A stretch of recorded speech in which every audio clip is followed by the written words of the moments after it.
দিয়া হয় লিংগ কৰি মানে কি বস্তু আছিলে আপোনালোকে জানে তেতিয়া বুজি পাব এবাৰ আমাৰ প্ৰশ্ন সোধা হৈছিলে যে ঈশ্বৰক আপুনি দেখিছে জানো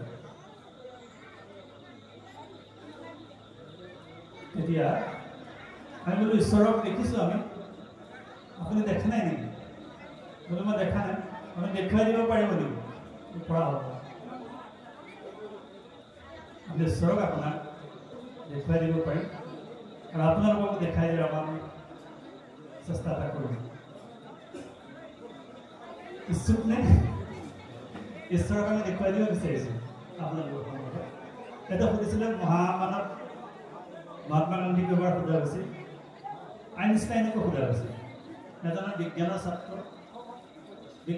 আমিও বিজ্ঞানৰ ছাত্ৰ আমিও বিজ্ঞানেই পঢ়িছোঁ কিন্তু বিজ্ঞান পঢ়িছোঁ কাৰণে আমাৰ অকণমান বিজ্ঞান ফলত মন এটাও আছে গতিকে বিজ্ঞান পঢ়িছোঁ কাৰণে কিন্তু এটা কথা ধিক্কাৰ বিজ্ঞানে আজিলৈকে আপোনাৰ মাটিমাহ এটাও কিন্তু বনাই দিব পৰা নাই খেতি ওপৰত তেজ মৰুভূমি পাঁচটা বস্তুকে ইফাল সিফাল কৰি কিবা এটা বনাব পাৰিব ইয়াতকৈ বেলেগ বস্তু আনি দিব পৰা নাই সেইকাৰণে বিজ্ঞানে সদায়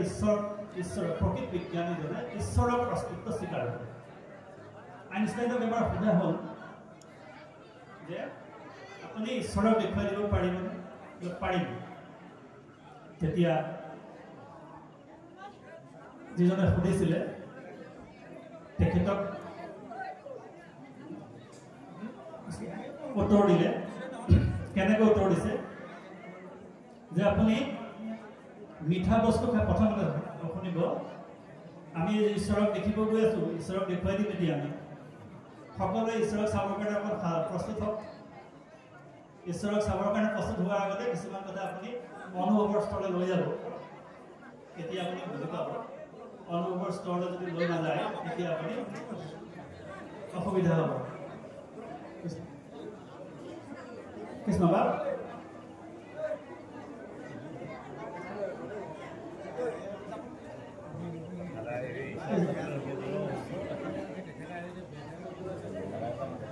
অকণমান পাছত ল'ব আমি ভাবিছোঁ আজি সদায়তো খায়ে আছোঁ আজি অকণমান দেৰিকৈ খাম আৰু আমিও বহি আছোঁ আমিও 3 ঘণ্টাৰ পাছত অলপ দূৰতে গাড়ী লৈ যাবগৈ লাগিব গতিকে যিকণ পাতোঁ আৰু ঈশ্বৰৰ কথা ভালকৈ পাতি যাম আৰু নহয় জানো যিকণে লাভ হয় আৰু এইকণে লাভ বুলি ভাবিছোঁ আৰু পাছত আমি একেলগে খামগৈ আৰু সকলো আজি অকণমান হ'লেও হ'ব আৰু গতিকে তেওঁ সোধা হ'ল যে আপুনি যিটো ঈশ্বৰক চাব বিচাৰিছিলে ঈশ্বৰক দেখুৱাই দিম বুলি আমি কৈছোঁ নহয় কিন্তু ঈশ্বৰক চাবৰ কাৰণে আপুনি প্ৰস্তুত হ'ব লাগিব তেতিয়া ছাত্ৰজনক সোধা হ'ল যে মিঠা খাই পাইছানে তুমি বোলে খাইছোঁ কেনেকুৱা মিঠা মই আজিলৈকে খাই পোৱা নাই মিঠা মই আজিলৈকে খাই পোৱা নাই কিন্তু দেই এতিয়া আপোনালোকৰ কোনোবা এজনে মই বুজাই দিব পাৰিবনে মিঠা কেনেকুৱা মিঠা বস্তু কেনেকুৱা আপুনি মোক বুজাই দিয়কচোন কোনোবাই পাৰিবনে বাৰু মই বুজাই দিব মিঠা বস্তু কেনেকুৱা মই কিন্তু খাই পোৱা নাই মই নাখোৱাকৈ বুজাই দিব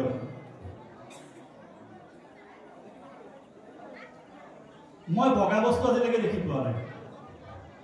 বগা কেনেকুৱা বুজাই দিব পাৰিব দেখি পোৱা নাই কিন্তু মই আজিলৈকে বগা বস্তু কেনেকুৱা বগা বস্তু মিঠা কি বগা কি মই যিটো বস্তু ধুনীয়া দেখি আছোঁ এইবিলাকে হৈছে পঞ্চ তন্মাত্ৰৰ পৰা আহিছে এইবিলাক বস্তু শৰীৰটো ওলোৱাৰ পাছত গুচি যাব ই কিন্তু থাকিব অলপ দিন থাকিব এই যে পঞ্চ তন্মাত্ৰৰ যোগেদি আহিছে মায়াৰ পৰা সৃষ্টি হৈ আহিছে মিঠা লগা ভাল লগা ধুনীয়া দেখা শুনি ভাল লগা এই বস্তুবিলাক মায়াৰ পৰা আহিছে গতিকে এইবিলাক কোনোবাই কাৰোবাক বৰ্ণনা কৰি দিব নোৱাৰে বা দেখুৱাইও দিব নোৱাৰে কালি আপুনি অনুভৱৰ স্তৰলৈ লৈ যাব লাগিব এতিয়া আমি ঈশ্বৰক দেখুৱাই দিম বুলি কৈছোঁ সকলো আগ্ৰহী হৈ আছে ঈশ্বৰক জানিবৰ কাৰণে আপোনাৰ শৰীৰত আমি ঈশ্বৰক দেখুৱাই দিম চাব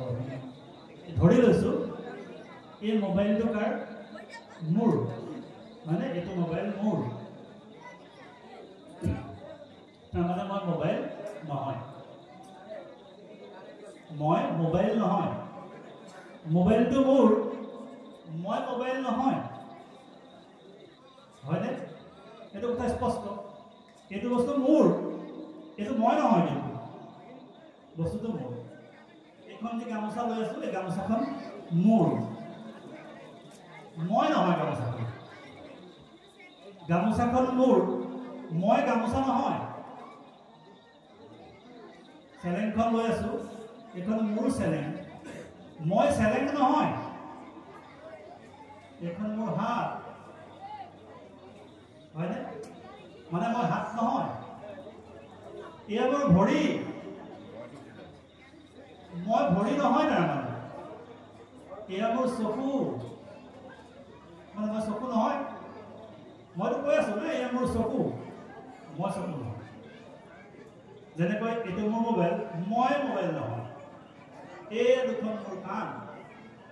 মই কাণ নহয় আমি গৈ কৈছো এয়া মোৰ ভৰি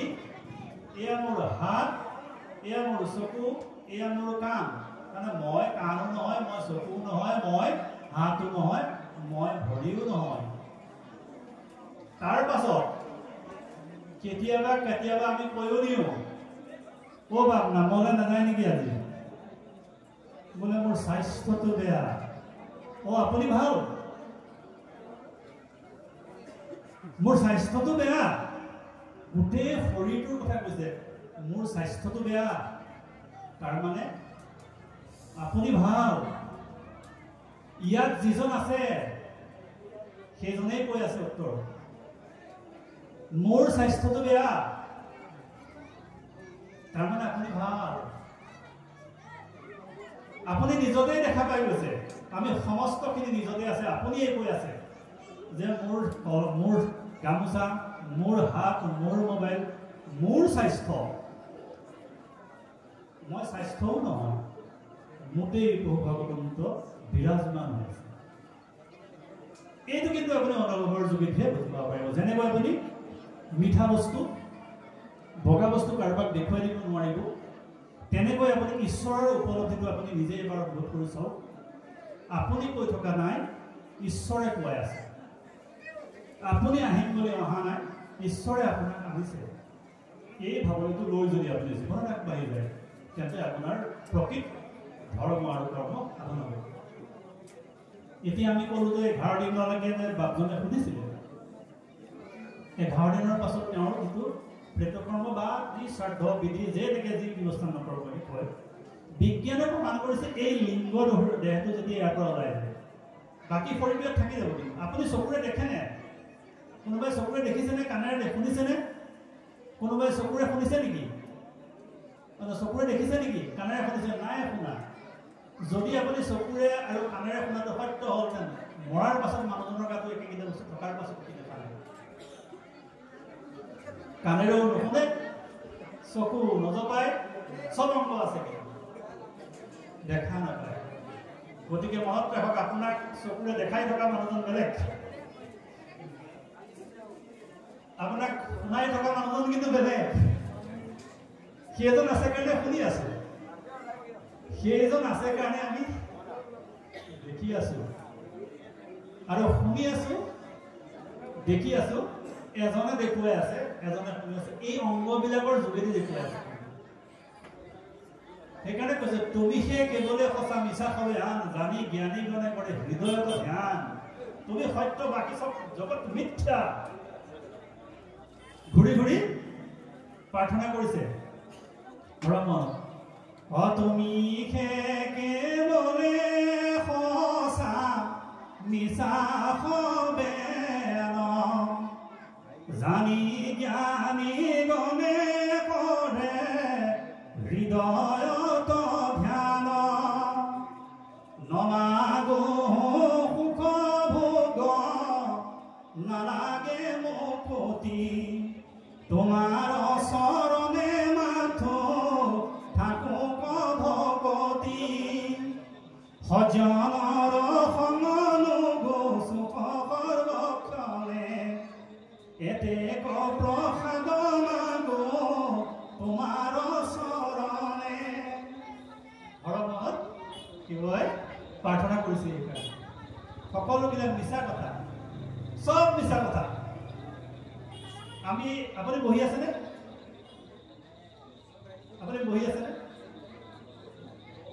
এইটো কথা মিছা কথা তেওঁ বহি আছো যদি উত্তৰ দিছে বোলে মই বহি আছো এইটো মিছা কথা মই বহি আছো নে বহি থকা নাই মিছা কথা কাৰণ বিশ্ব ব্ৰহ্মাণ্ডখনে ঘূৰি আছে পৃথিৱীখনে ঘূৰি আছে মই ক'ত বহি আছো মইতো পৰিভ্ৰমণ কৰি আছো ময়ে পৰিভ্ৰমণ কৰা নাই গোটেই বিশ্ব ব্ৰহ্মাণ্ডৰ কোটি কোটি নক্ষত্ৰ অকল ভ্ৰমণ কৰি আছে কোন বহি আছে কোনো বহি এতিয়া কেইটা বাজিলে এটা মানে 8টা বা 9টা যিটো কৈছে আৰু সেই ক্ষেত্ৰটো অসত্য হৈ যাব আমেৰিকাত কিন্তু এতিয়া এইটো 8টা 9টা বজা নাই বেলেগ হৈছে যিমানবিলাক কথা আমি দেখিছোঁ খালি আমি আমাৰ সুবিধাৰ অৰ্থে পাতি লৈছোঁ এইবিলাক কথা সেইকাৰণে সব সঁচা নহয় সব মিছা তুমি মাত্ৰ সত্য পৃথিৱীত একেবাৰে এটা বস্তু সত্য সেইটো হৈছে তুমি সত্য তুমি শাশ্বত তুমি অতীতত আছিলা এতিয়াও আছে ভৱিষ্যতে তুমিয়ে থাকিবা বেলেগ কোনো নাথাকে চৰাচৰ জগতখন কিন্তু মায়াৰ অধীনত আমি কিছুমান কথা ভাবি আছো সেইকাৰণে মায়াৰ দুৱাৰখন ছেট কৰিবৰ কাৰণে ব্যৱস্থা আছে মায়া কেনেকৈ আপুনি ছেট কৰিব মায়া ছেট কৰি যাব লাগিব ন মায়া ছেট কৰাৰ উপায় আছে যেনেকৈ আপোনালোকে শেৱালি জালেৰে মাছ ধৰা দেখিছে ন শেৱালি জাল মাৰি পেলাই যে মাছ ধৰে শেৱালি জাল মাৰি পেলাই মাছ ধৰিলে মানে এনেকৈ শেৱালি জালখন মেলি দিয়ে আৰু মাছ ধৰে নহয় এবিধ মাছক কিন্তু শেৱালি জালত বন্দী কৰিব নোৱাৰে কোনবিধ মাছক জানানে যিকেইটা মাছে জালুৱাজনৰ ভৰিৰ ওচৰত কিলকিলাই থাকিব জালুৱাজনৰ ভৰিৰ ওচৰত কিলকিলাই থকা মাছকেইটাক শেৱালিক মাৰি বন্দী কৰিব নোৱাৰে শেৱালি মাৰা মানুহজনৰ ভৰিৰ ওচৰত কিলকিলাই আছে কেনেকৈ শেৱালি জালত বন্দী কৰিব পাৰিব তেওঁ মায়াৰ মালিক কোন প্ৰভু ভগৱান আৰু মালিকৰ ওচৰতে আমি কৰি আছো ক'ত তোমাক মায়াৰে বন্দী কৰিব পাৰিব মায়াই তোমাক বন্দী কৰিব নোৱাৰে মায়াই বন্দী কৰিব সেইবিলাকে পাৰিব যি ঈশ্বৰৰ পৰা আঁতৰি গৈ আছে তোমাক মায়াই টানি টানি লৈ গৈ থাকিব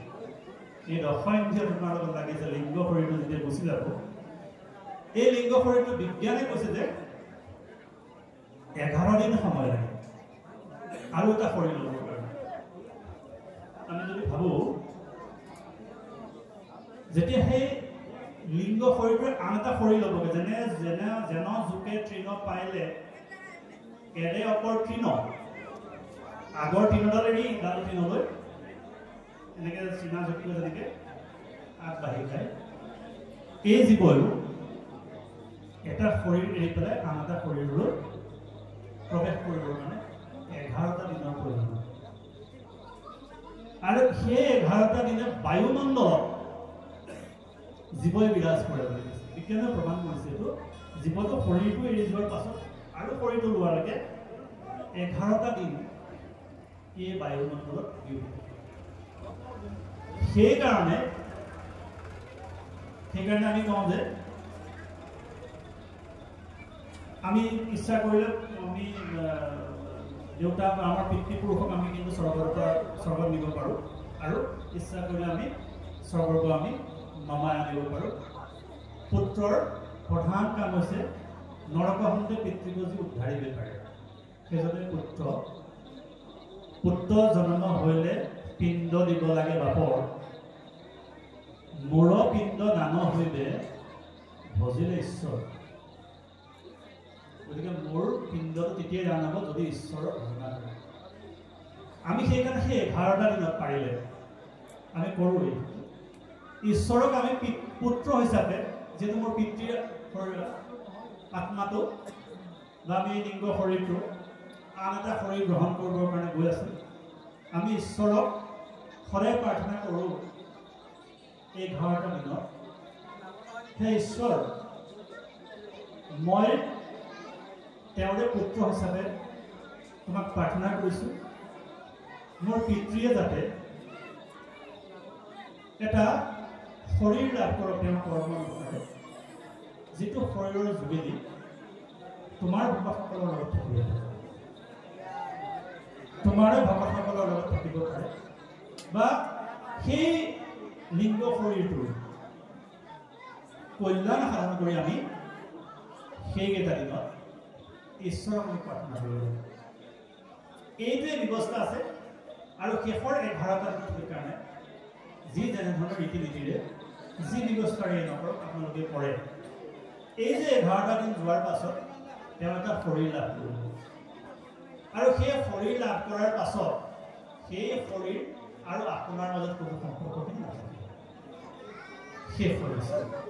তাৰ পাছতো আপোনাৰ কোনো ধৰণৰ নিয়ম নীতিৰ প্ৰয়োজন আৰু নাই। আৰু আপুনি যদি দেউতাক সদায় খুৱাম বুলি ভাবিছে, তাৰ পাছত যেতিয়া আপোনাৰ কৰ্তব্য আছে, আপুনি পিতৃক কিবা এটা খোৱা বিচাৰিছে, তেতিয়া আপুনি ঈশ্বৰৰ যদি নাম লৈ থাকে, তেন্তে বোৱতী জলত যেনেকৈ বোৱতী নদীৰ পানী যেনেকৈ সদায় আপুনি খাব পাৰিব, তেনেকৈ পিতৃ পিতামহে কিন্তু যি জেগাতে আছে সেই জেগাতে কিন্তু আপুনি কৰা পুত্ৰ হিচাপে আপুনি যি কৰ্ম কৰিছে সেই কৰ্মৰ ফলটো তেওঁলোকে কিন্তু পাই থাকিব। আৰু যদি তাকেই নকৰি যদি অন্য কাম আপুনি কৰে, অবৈষ্ণৱ পুত্ৰ যদি আপোনাৰ হৈছে, তেতিয়া সেইকাৰণে কৈছে অপুত্ৰ নিষ্ঠাৰে যদি পঢ়ি আছে শাস্ত্ৰ, বৈষ্ণৱ পুত্ৰক প্ৰতি বুলি আছে মাত্ৰ, অবৈষ্ণৱ পুত্ৰ যদি উপজে বংশত, স্বৰ্গ হন্তে পিতৃক পেলাৱে নৰকত। পিতৃয়ে যদি ভাল কাম কৰি স্বৰ্গবাসীত গৈছে, তেতিয়াও কিন্তু নৰকলৈ যায়। অবৈষ্ণৱ পুত্ৰ এজন আপুনি যদি জন্ম দি থৈছিল, বৈষ্ণৱ পুত্ৰ আপুনি কেনেকৈ জন্ম দিব? বৈষ্ণৱ পুত্ৰ জন্ম দিয়াৰ ফৰ্মুলাটো ভাগৱত লিখা আছে। ফৰ্মুলাত বহুৱাই দিব পাৰিলে আপোনাৰ উত্তৰ ওলাব। মেথমেটিক্সৰ যেতিয়া ফৰ্মুলাত আপুনি a + b whole square equal to a square + 2ac + b square, a - b whole square equal to a square + 2ac + b square, a square + b square equal to a + b * a - b, এইকেইটা সূত্ৰত বহুৱাই যদি অংক নকৰে আপুনি, উত্তৰটো ভুল ওলাবই। এই সূত্ৰকেইটা ইয়াত লিখা আছে। আকৌ আপুনি বৈষ্ণৱ পুত্ৰৰ কেনেকৈ আগমন ঘটাব, কেনেকৈ বৈষ্ণৱ পুত্ৰৰ আগমন ঘটাব লাগে, এই কথাকেইটা কিন্তু ভাগৱতত লিখা আছে। ডেকাসকলে চিধা চিধিকে এইবিলাক শুনিবলৈ বৰ বেয়া পায়। গতিকে এনেকুৱা অনুষ্ঠানবিলাকৰ মাজত লৈ আহি পেলাই এই কথাবিলাক কৰিব, এনেকুৱা সমাজবিলাকত তেওঁলোকক কোৱাৰ আমি আলোচনা কৰাৰ চলে তেওঁলোকৰ কামত সোমাই ল'ব দিয়ক। সমাজে সেইগৰাকী নাৰীৰ পৰা এটা বৈষ্ণৱ সুন্দৰ জন্ম কৰিব। আৰু যদি সেই ব্যৱস্থাটো কৰিবলৈ ভাগৱতৰ দেখোন মূল লক্ষ্যটোৱে নহ'লে, আমি যদি ভাগৱত পঢ়ি ঘৰখনলৈ বৈষ্ণৱ এজনৰ আগমন ঘটাব পৰাই নাই, অবৈষ্ণৱকে যদি সদায় জন্ম দি আছো, অসুৰকে যদি সদায় জন্ম দি আছো, তেতিয়াহ'লে আমাৰ ভাগৱতৰ উদ্দেশ্য নাই। ভাগৱতত ফৰ্মুলাটো লিখা আছে। ভাগৱতলৈ আহক, ভাগৱতত সোধক। ৩য় স্কন্ধ ভাগৱত কপিল প্ৰভুৱে মাতৃদেৱতাক উপদেশখিনি দি থৈ গৈছে। বিবাহৰ আগমুহূৰ্তত সেইকাৰণে বৰ আৰু কন্যা দুয়োকে ঈশ্বৰমুখী কৰাই ল'ব লাগে। ঈশ্বৰমুখী, ঈশ্বৰৰ ওচৰত শৰণাপন্ন কৰিব লাগে। আৰু ব্যৱস্থা আছে কি, তেওঁলোকক বুজাব লাগে তোমালোকে বিবাহ বিশেষভাৱে বসবাস কৰাৰ অধিকাৰ। এটা ল'ৰা, বৰ আৰু কন্যা, কিন্তু ছোৱালী, তেওঁলোকক অধিকাৰ দিয়া হয়। তোমালোকে বিশেষভাৱে বসবাস কৰাৰ অধিকাৰ সমাজে দিছে। এয়া বিবাহ নহয় জানো? যি কৰক, গন্ধৰ্ব কৰক, গন্ধৰ্ব যি যদৰ আমাৰ ব্ৰাহ্মণ্যবাদ, ব্ৰাহ্মণ্য বিবাহ, পৈশাচ বিবাহ, যিমান বিবাহ 7 প্ৰকাৰ বিবাহ আছে, 7 প্ৰকাৰ যোন ভাগেই নকৰক কিয়, কিন্তু বিবাহৰ মূল লক্ষ্যটো হৈছে তোমালোকক আজিৰ পৰা বিশেষভাৱে বসবাস কৰাৰ অধিকাৰ দিয়া হৈছে। কিন্তু মনত ৰাখিবা, তোমাৰ লোকৰ যোগেদি সৃষ্টি প্ৰৱৰ্তিব লাগিব। সৃষ্টি প্ৰৱৰ্তন হ'ব লাগিব, সৃষ্টি ৰ'ব লাগিব। সৃষ্টি ৰ'বৰ কাৰণে তোমালোকৰ যোগেদি এটা বৈষ্ণৱ সন্তান আহিব লাগিব। বৈষ্ণৱ সন্তান কেনেকৈ আহিব ফৰ্মুলাটো কি তেওঁলোকক অধিকাৰ দিয়া হ'ল তেওঁলোকে ঈশ্বৰৰ ওচৰত সেইকাৰণে কিছু সমাজ ব্যৱস্থাত তেওঁক সুন্দৰকৈ বুজাই দিয়াৰ তেওঁলোকৰ ব্যৱস্থা আছে ভকতসকলে বুজায় কিছু কিছু ক্ষেত্ৰত সংস্কৃতত ব্ৰাহ্মণে শ্লোকৰ যোগেদি বুজায় আপুনি সাক্ষী কৰি শ্লোকৰ যোগেদি ব্ৰাহ্মণসকলে যিটো মানে যিটো আমাৰ কি কয় এইটো আমাৰ হোমত শ্লোক ব্ৰাহ্মণে কয় আমি সেই শ্লোকক আমি অকণমান উত্তৰণ ঘটাই ক'ব বিচাৰোঁ এই শ্লোকসমূহ সত্য আৰু শুদ্ধ তেওঁলোকৰ যিটো ব্যৱস্থা কিন্তু সেই শ্লোকসমূহে তেতিয়াহে ক্ৰিয়া কৰিব যেতিয়া বৰ আৰু কন্যা দুয়োজনে কথাখিনি বুজি পাব তেওঁলোকক বিশেষভাৱে বসবাস কৰাৰ অধিকাৰ দিছে কিছুমান কথা কৈও দিয়া হৈছে এই মতে সংস্কৃত শ্লোকৰ যোগেদি কৈ দিয়া হৈছে সেইকাৰণে বুজা নাই আমি তেওঁলোকে বুজাকে ক'ব লাগে যিজনে লৈছে মই যদি ইংৰাজীত ভাষণটো দি থাকোঁ এতিয়া আপোনালোকে যদি বুজি পাব মই ইংৰাজীত ক'ব পাৰিব পাৰোঁ কিন্তু মই ইংৰাজীত ক'লে মানে আপোনালোকে ইংৰাজীত বুজি নাপাব আপুনি বুজাকে ক'ব লাগিব দুইজনে যদি সংস্কৃতত বিলগ দেৱন সংস্কৃত শ্লোকেই মাতি কওক বুজি পাই যাব বুজাৰ দিবলৈ এই দুজনকে বুজাব লাগে যি দুজনে বিয়া পাতিছে বিশেষভাৱে বসবাস কৰিব সেই দুজনে বুজাব যদি সেই দুজনে নুবুজা ভাষা এটা কৈ থাকে কাম হ'ব যাব বিজ্ঞানসন্মত কথা তেওঁলোকে বুজাকে ক'ব লাগিব ইয়াত মহাপুৰুষ গুৰুজনাই কিন্তু ইয়াত বুজাকে কৈ গৈছিল অসমীয়াতে কৈছে আমি ক'বলৈ চেষ্টা কৰিম যুৱ যুৱতীসকলক গতিকে এই ব্যৱস্থাটো যিটো আছে তেওঁলোকক প্ৰথমতে ঈশ্বৰৰ মুখী কৰি লওক আৰু সেইদিনা তেওঁলোকক বুজাই দিয়ক তেওঁলোকৰ যোগেদি বৈষ্ণৱ সন্তান পৃথিৱীলৈ আহিব লাগিব আৰু বৈষ্ণৱ সন্তান পৃথিৱীলৈ অহাৰ আগমুহূৰ্তত কিছুমান কিন্তু পৰিৱৰ্তন হয় এইবিলাক ভিতৰৰ কথা অকণ কৈ থকা হৈছে কৃষ্ণৰ জন্মৰ ওচৰলৈ যাব বিচাৰিছোঁ কংসক কৈছিল যে অষ্টম পুত্ৰই আপোনাৰ নাশ কৰোঁ নহয় জানো কৃষ্ণকে তেওঁ জীৱন ধ্বংস কৰিব বুলি কৈছে তোমাৰ মৃত্যুৰ কাৰণ বোলে অষ্টম পুত্ৰ গতিকে অষ্টম পুত্ৰটোকে অহাৰ বন্ধ কৰিব লাগে সেইকাৰণে তেওঁ জন্ম হোৱাৰ পাছতে মৃত্যুৰ কথা হ'ব নাই জানো গতিকে সপ্তম পুত্ৰলৈকে তেওঁ পিৰিয়ড আছে সপ্তম পুত্ৰ জন্ম হোৱালৈকে কংসই ইমান চিন্তা কৰা নাই কাৰণ দৈৱবাণীয়ে কৈ থৈছে অষ্টম পুত্ৰহে তেওঁ ধ্বংস কৰিব মৃত্যুৰ কাৰণ হ'ব গতিকে তেওঁ সপ্তম পুত্ৰলৈকে সিমান চিন্তা কৰা নাই সপ্তম পুত্ৰৰ যেতিয়া বিনাশ হৈ গ'ল যেতিয়া অষ্টম পুত্ৰৰ আগমন ঘটিব তেতিয়া চকীদাৰসকলক সতৰ্কবাণী কৰি দিয়া হৈছে তোমালোক সাৱধান হৈ থাকিবা দেই কাৰণ মোৰ চিৰমৰি আহিবৰ উপক্ৰম হৈছে আৰু ডেইলি মানে নিতৌ দৈনিক মোক কি ঘটিছে কৈ থাকিব লাগিব যিটো ৰিপৰ্টিং কৰা বুলি কয় ইংৰাজীত ৰিপৰ্টিং কৰা তুমি কৈ থাকিবা কি হৈছে একদম নহৰ গ'ল কৈ থাকিব লাগিব তেতিয়া দৌৰীসকলে প্ৰথম আহি কৈছে হে মহাৰাজ আমি এতিয়া আচৰিত পৰিৱৰ্তন দেখিছোঁ কি পৰিৱৰ্তন দেখিছা বসুদেৱৰ গাৰ পৰা এটা দিব্য পোহৰ আলোকিত হৈছে বসুদেৱৰ শৰীৰৰ পৰা এটা দিব্য পোহৰ হৈছে মনত ৰাখিব তত্ত্বৰ কথা প্ৰথম ক'ৰ পৰা আহিছে বুলি কৈছে বসুদেৱৰ গাৰ পৰা কংসই জানে তুমি এতিয়া সাৱধান হ'বা আৰু কি হৈছে তুমি কৈ যাবা কিছুদিনৰ পাছত ৰিপৰ্টিং কৰিছে এতিয়া সেই পোহৰ আমি দৈৱকীৰ গাৰ পৰা অহা দেখিছোঁ তেওঁ গম পালে প্ৰভু ভগৱান কৈছে কাৰ যোগেদি আহিলে পিতৃৰ যোগেদি আহিছে মাতৃগৰাকীক কিন্তু অকল দোষাৰোপ কৰিলে নহ'ব পিতৃৰ যোগেদিহে আহিল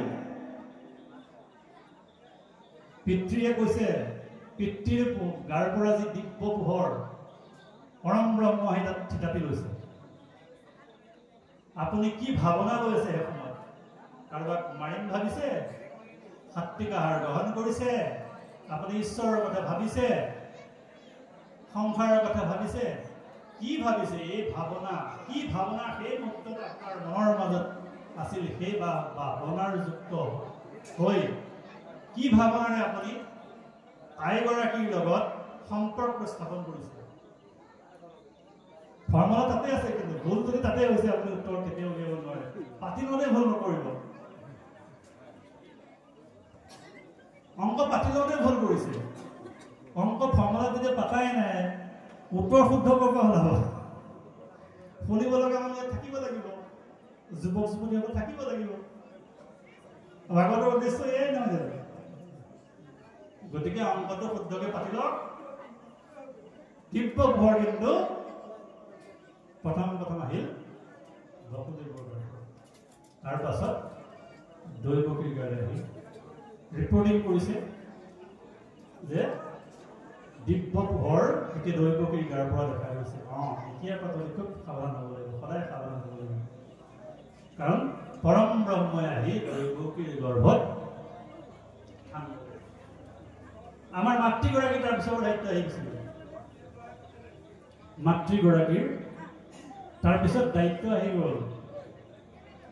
এতিয়া মাতৃগৰাকীৰ পৰা এই শিশুৱে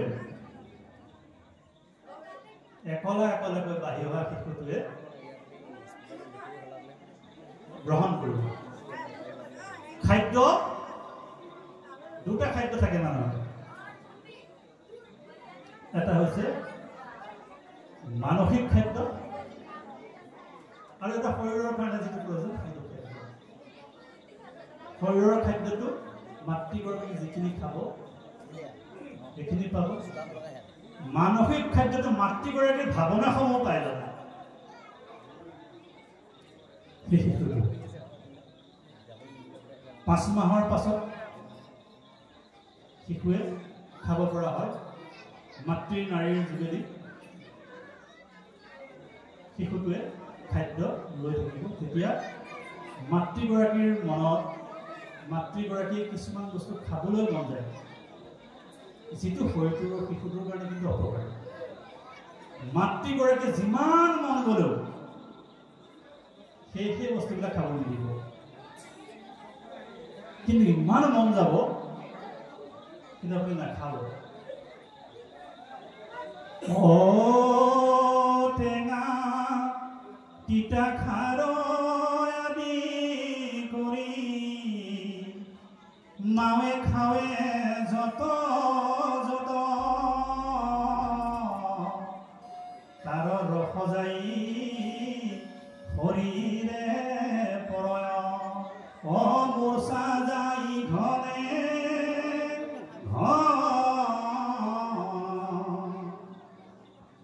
সেইকাৰণে মাতৃয়ে টেঙা তিতা খাৰ এই বস্তুবিলাক একেবাৰে নাখাব। মন যাব, মন গ'লেও নাখাব, কিন্তু খুব মন যাব কিন্তু আপোনাৰ, কাৰণ বেয়াটো আহিব লাগে। আৰু আপুনি যদি মন গ'ল বুলিয়ে খাই দিছে, তেতিয়া কিন্তু আপোনাৰ শৰীৰটোৰ সেই আপোনাৰ টেঙা তিতা খাৰ এইবিলাক গৈ শৰীৰ শিশুটোৰ গাত পৰি শিশুটো তাতেই মূৰ্ছা যায়। আৰু সেইদিনাই শিশুটোৰ ওপৰত আপুনি ইমান অত্যাচাৰ কৰিছে, সেই শিশুটোৱে আপোনাক অত্যাচাৰ নকৰিব নেকি? জন্ম লোৱাৰ পাছত সেই শিশুটোৱে আপোনাক অত্যাচাৰ কৰিলে আপুনি তাৰ কাৰণে তাক মুক্তি একো নাই আৰু ফৰ্মুলা তাতে গণ্ডগোল কৰি থৈ আহিছে। গতিকে শেষত পঞ্চামৃত খাব। পঞ্চামৃত কিন্তু এদিন খায়, আকৌ এদিন খোৱাটো ভুল কথা। পঞ্চামৃত এদিন নাখাব, সদায় খাই থাকে। গধূলিলৈ মাছ মাংস নাখাব আৰু সাত্বিক আহাৰ যিমান পাৰে গ্ৰহণ কৰক। বিজ্ঞানে প্ৰমাণ কৰিছে যে যিসকল মানুহে মাছ মাংস পৰিহাৰ কৰি জীৱন নিৰ্বাহ কৰিছে, মাছ মাংস নাই খোৱা, তেওঁলোক নিৰোগী হয়। এইটো প্ৰমাণ কৰিছে আজিকালি গ্ল'বেল ৱাৰ্মিঙৰ one of the most scientific cause, এটা ডাঙৰ কাৰণ হৈ গৈছে যে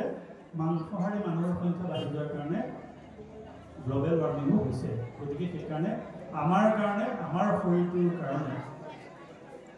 মাংস মাছ ইত্যাদিবিলাক তৈয়াৰ কৰা নাই। আমাৰ কাৰণে সুষম আহাৰ তৈয়াৰ কৰিছে যিবিলাক বস্তু খালে আপোনাৰ মনটো সাত্বিক ভাৱনাযুক্ত হৈ যাব আৰু ভাৱনাযুক্ত হৈ গ'লে আপোনাৰ শৰীৰে ভাল চিন্তা কৰিবলৈ আৰম্ভ কৰিব আৰু আপোনাৰ শৰীৰত যিকোনো খাদ্যৰ প্ৰভাৱ 21 দিনলৈকে থাকে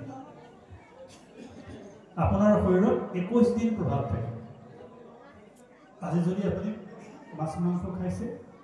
তেন্তে সেই মাছ মাংসৰ প্ৰভাৱটো আপোনাৰ 21 দিনলৈকে